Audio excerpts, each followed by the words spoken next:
Olá, eu sou Marco Túlio Costa e hoje vamos falar um pouco sobre algumas pessoas que passam por nossa vida e nos marcam de uma forma que naquele momento não percebemos como isso foi importante.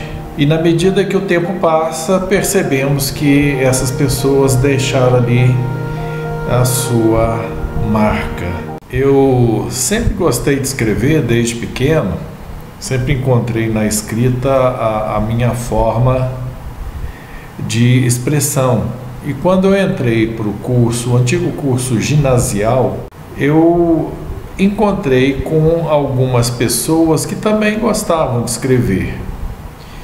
E ainda no colégio estadual, aqui na cidade de Passos, nós formamos um jornal estudantil chamado O Dica. Era o ano de 1970. No ano seguinte, em 71, eu estava na 8ª série e recebemos o convite da União Passense dos Estudantes Secundários, UPS, que reunia, portanto, os estudantes que estavam à frente no segundo grau, no famoso colegial, que naquela época ainda era dividido em curso científico para quem pretendia seguir carreiras na área de exatas e biológicas, no curso clássico para quem seguiria carreira nas áreas de humanas, e o normal, que é para quem pretendia seguir no magistério. Infelizmente, quando eu entrei, foi exatamente no ano que isso degringolou, isso virou uma coisa só, e todos nós fomos submetidos a terríveis aulas de química, biologia, matemática. Olha que depois de ter saído da escola, já muito tempo para frente, eu já era casado, de vez em quando eu ainda tinha pesadelos, tinha uma prova de química para fazer e eu não sabia nada, lógico, nunca soube nada. Foi nesse contexto, que algumas coisas aconteceram e me ligando a essa figura a que vou me referir hoje, ao professor Chiquito. Aluno, você sabe como é. O professor Chiquito era um doce de pessoa, uma pessoa que não fazia barulho, ele era feito de algodão.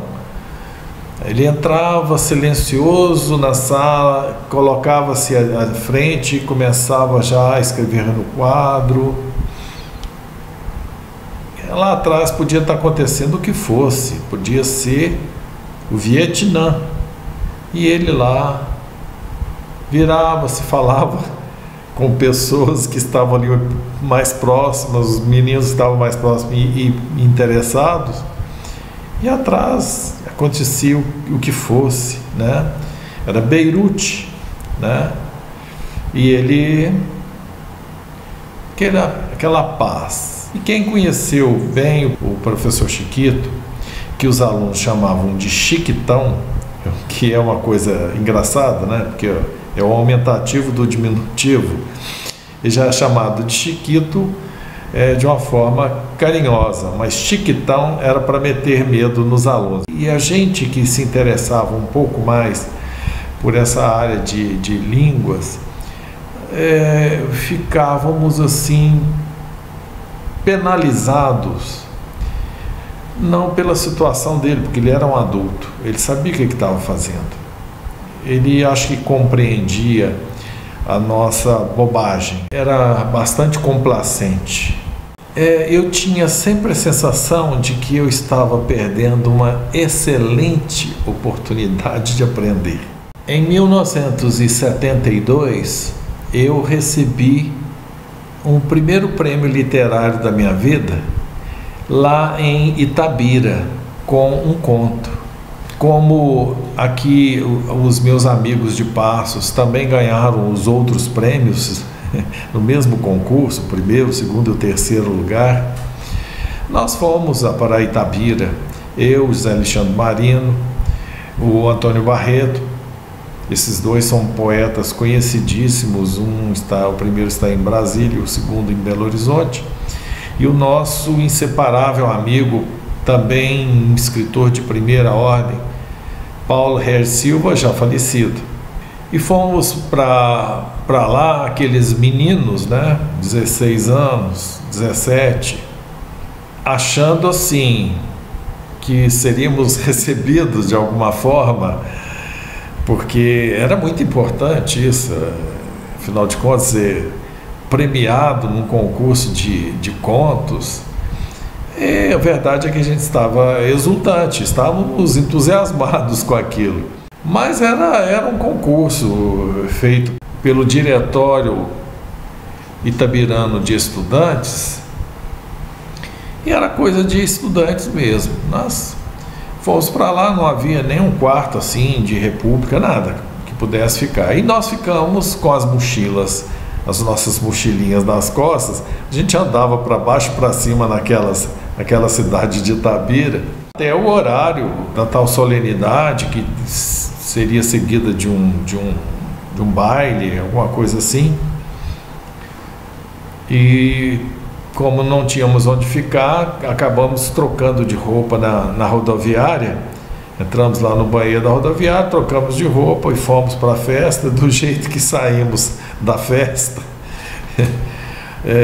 estou com aquele som do Santana até hoje na cabeça, sabe? Mas a passagem curiosa é que, andando para baixo para cima na rua, alguém virou para um de nós e falou assim: "Oh, vocês são hippie?" E conforme o Zé Alexandre, eu não me lembrava disso, ele disse: "Não, nós não somos hippies, nós somos poetas." Olha só. De forma que depois desse primeiro prêmio de literatura, né, ficamos todos assim muito animadinhos, e já estávamos lá na União Parcense dos Estudantes Secundários, onde nós publicávamos um jornal liberal. E no liberal, aí sim, começamos a publicar crônicas, contos e poemas. Por essa época, em Passos foi realizado o primeiro festival Arte Viva, e eu participei nesse concurso de contos com um conto muito grande. Acho que era a coisa mais extensa que eu havia escrito até então, um conto intitulado O Enxugador de Gelo. Agora veja bem, eu era muito jovem, não sabia de nada, conhecia nada. E o Enxugador de Gelo é a história de um rapaz que sai e vai para a capital, e lá ele começa a procurar emprego, vai morar numa república, e nessas buscas ele encontra um classificado dizendo que procura-se pessoa para enxugar gelo, e um endereço em uma casa. Esse rapaz então fica meio atrapalhado, que coisa estranha aquela, mas as oportunidades de emprego eram poucas, complicadas, e o personagem, que se chama Irã, em homenagem a um amigo meu aqui de Passos, Irã de Freitas Machado, parece com o nome completo lá no conto.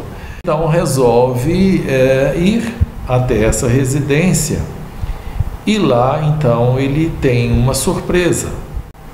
Trata-se de um casarão, é recebido pela dona da casa, uma mulher já madura, né? E que mostra para ele que existe um quarto naquela casa que é um bloco de gelo, e a função dele é enxugar gelo, torcer num balde, jogar água fora, e ele vai fazer isso durante certo tempo. Não está entendendo bem o que era, mas enquanto ele vai enxugando o gelo, ele vai tendo a oportunidade de ver algumas coisas pela casa e notar a própria dona da casa, a solidão dessa mulher, que aos poucos também vai conversando com aquele rapazote, né?